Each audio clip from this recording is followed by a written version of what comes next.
The main question right now, everybody's talking about the silence that is happening between Iran and the United States.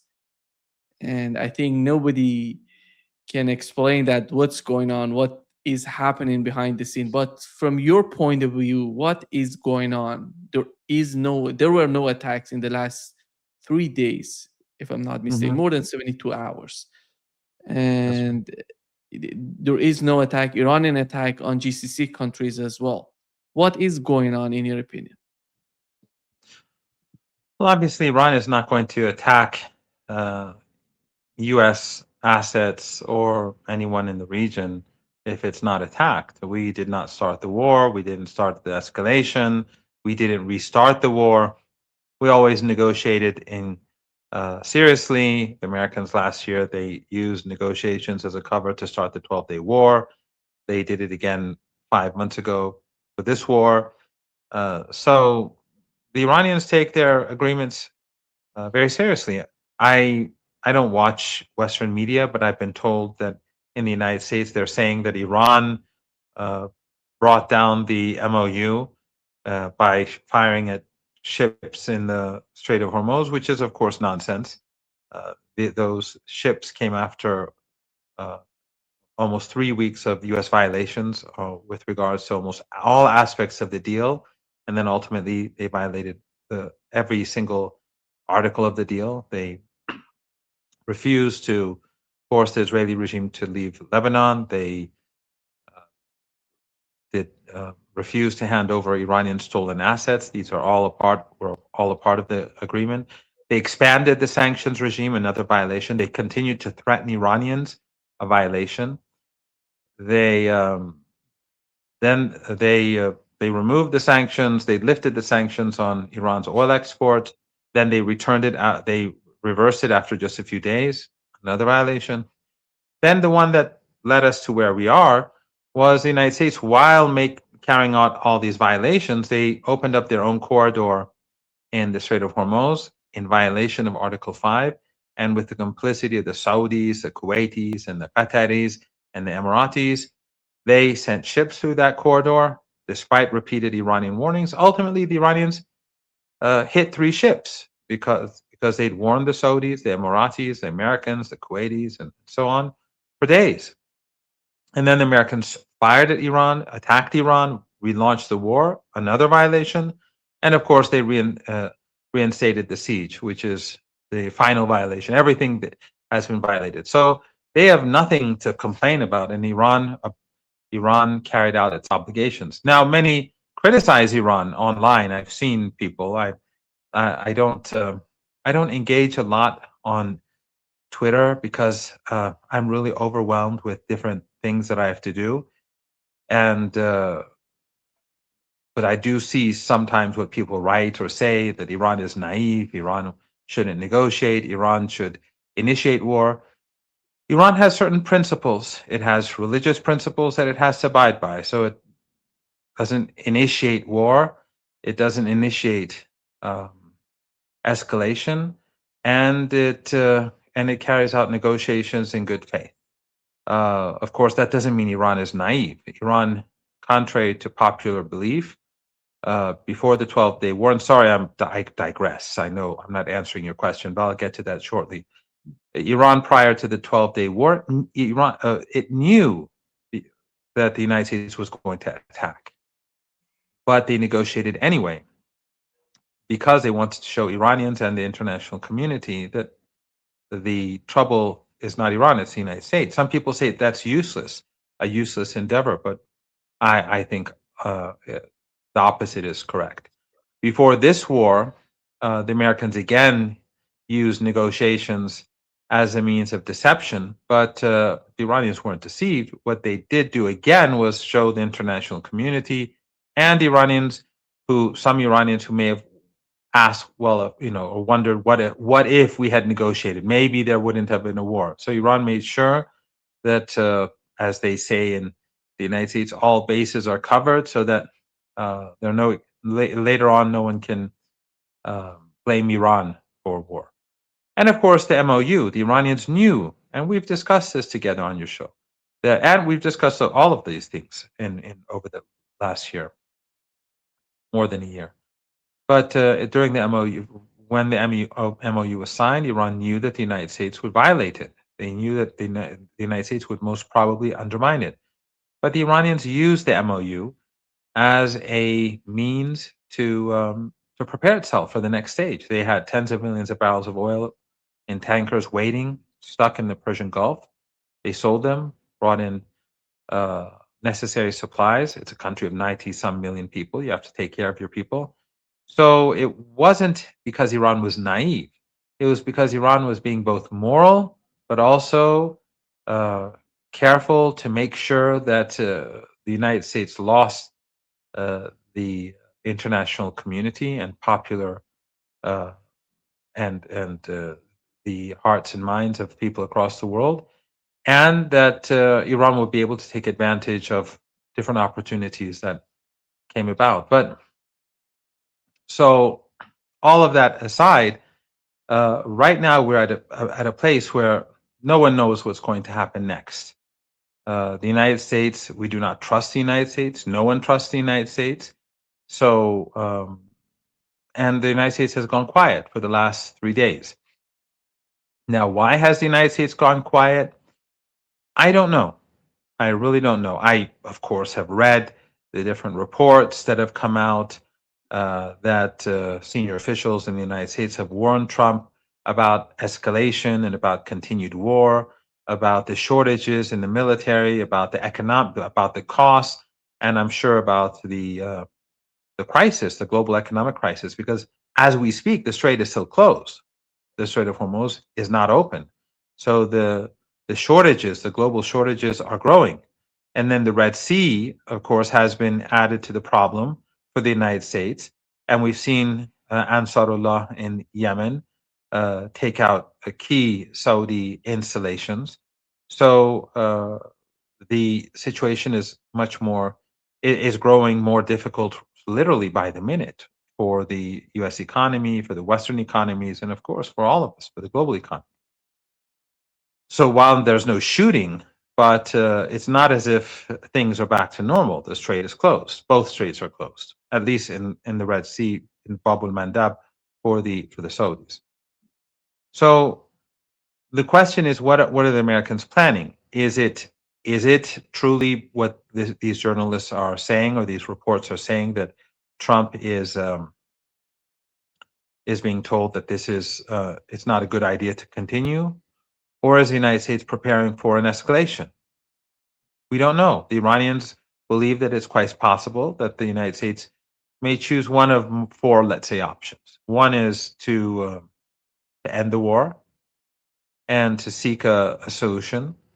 But if that we go down that route or any other route, ultimately, the Iranians will not accept the previous MOU. The Iranians will want certain things upfront, and the MOU or any agreement will have to include other things such as Yemen and Gaza more explicitly than before. So Iran will be more demanding.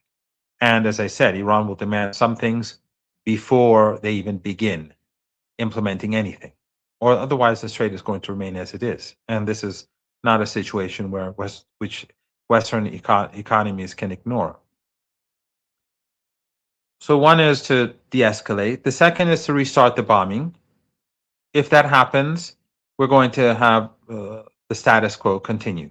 The global economy will continue to deteriorate, and there will be no achievement by the United States.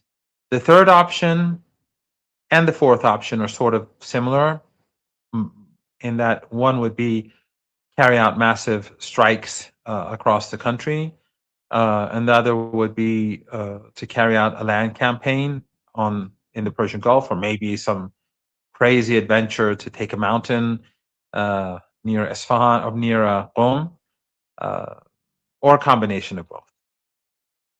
And that would, of course, lead to massive responses by Iran and immediate responses. It would lead to the total destruction of the critical infrastructure of countries in the Persian Gulf that have assisted the United States in this war, meaning Kuwait, the Emirates, Saudi Arabia, Qatar, and Bahrain. and perhaps Oman now, after their involvement in bringing about this the second phase in this war by helping the Americans launch that corridor. And if Iran destroys these countries, that means they will collapse. These countries will fall apart within hours, maybe at most days. And that would cause panic across the global economy. Trump will no longer be able to talk and manipulate the markets. That will be over. The situation, the shortages are already there. And then when people see images of burning oil fields and oil and gas facilities across the region, they'll know that it's over. Then it's all over. So you'll see Western economies collapse. That's what would happen if the United States moved towards 3 or 4, meaning a major air campaign or some sort of invasion or combination of the two. That the Iranians will not hold back at all. It'll be over. And we already see what Yemen can do to Saudi Arabia. And what Iran can do is far, far, far greater than what Yemen can do.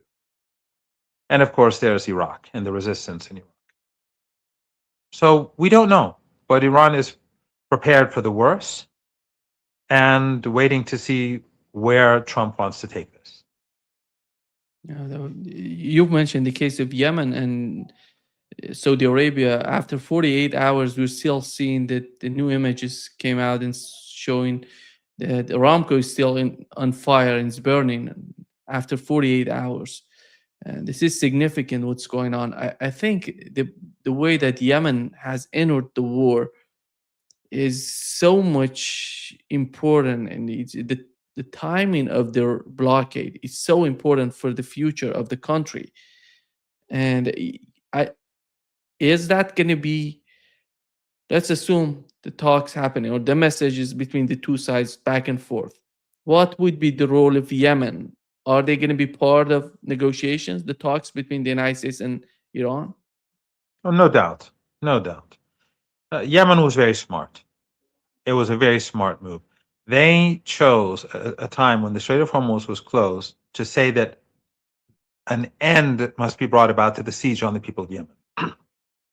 These people have been besieged for well over a decade, with the help of literally all countries in our region, meaning the Saudis, the Emiratis, the Qataris, Turkey, Egypt.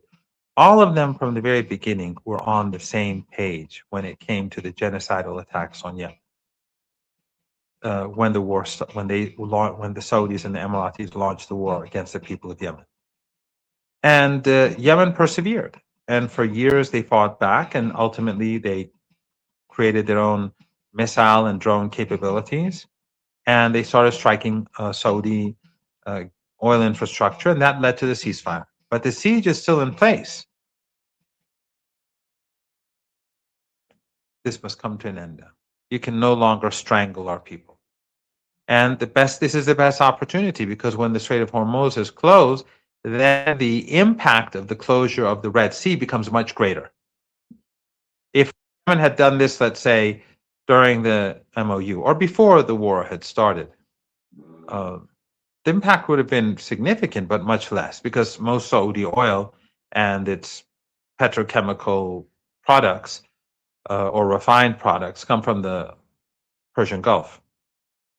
But now that it's shut, and now that the global markets are near crisis because of 5 months of accumulative shortages, this is the best moment to grab the Saudi regime by the neck and say, you must give us our rights. And the Saudis gave them the perfect the perfect excuse.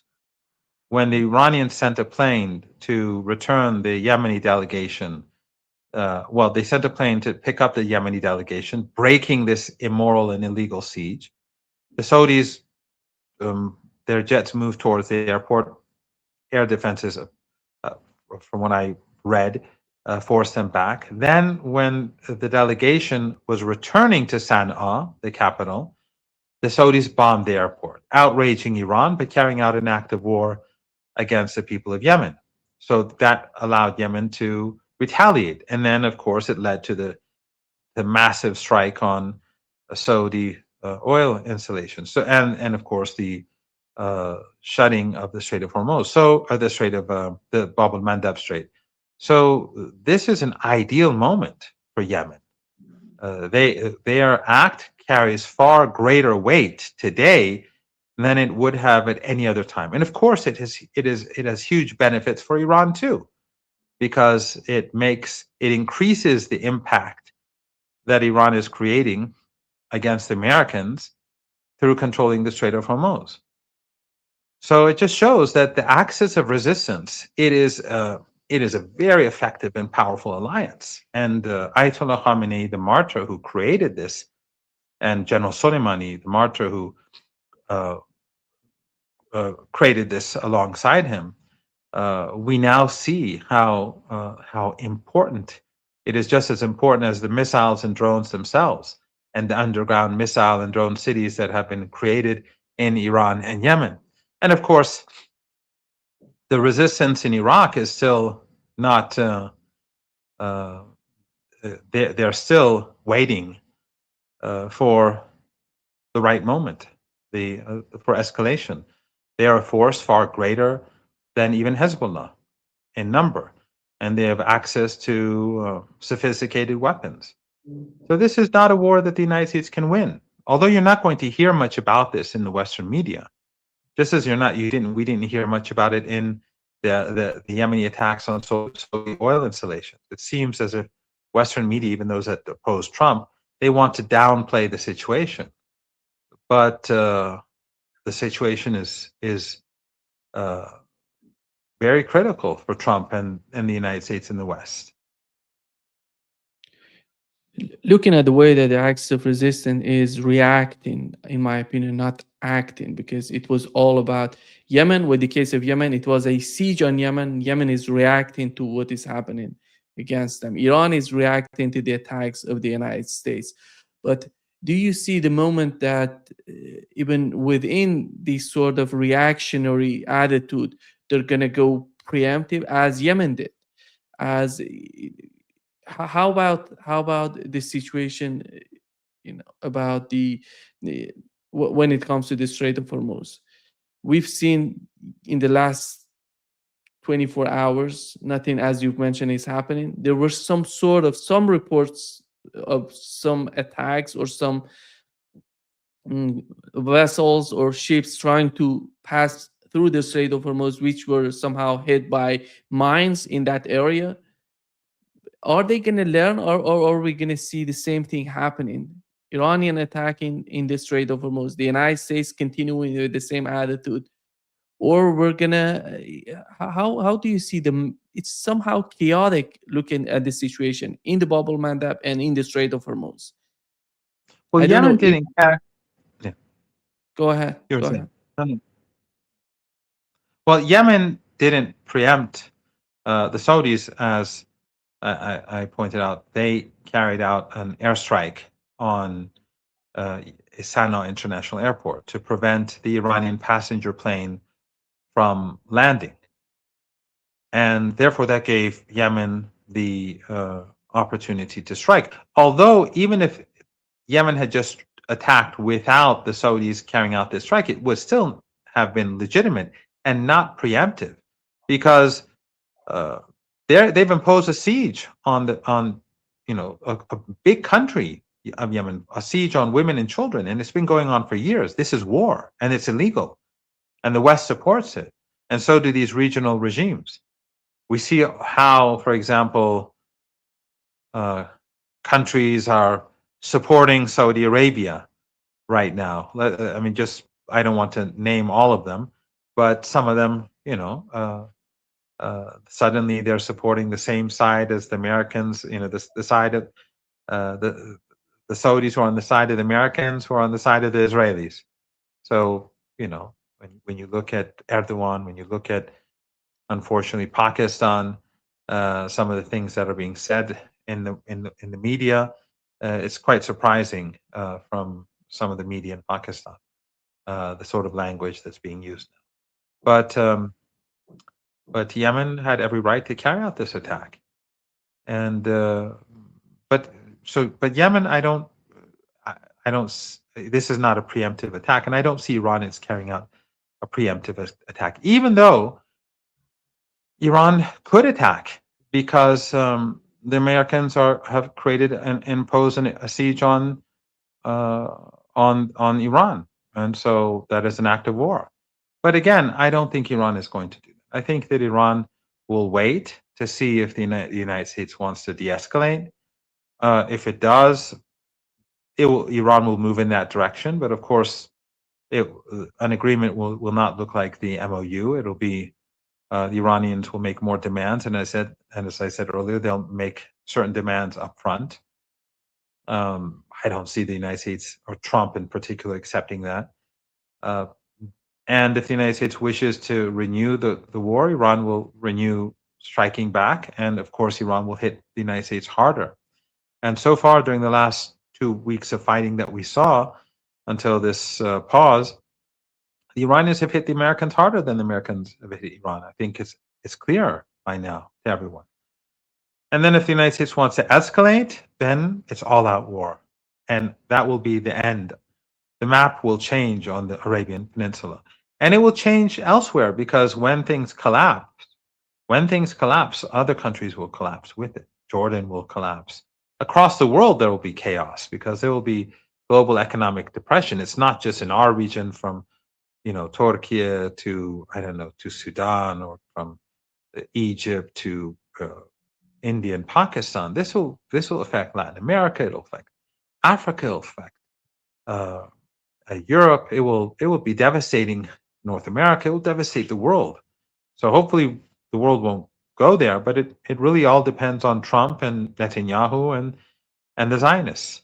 And of course, Netanyahu is on his way to the United States to see if he can bring the global economy to collapse.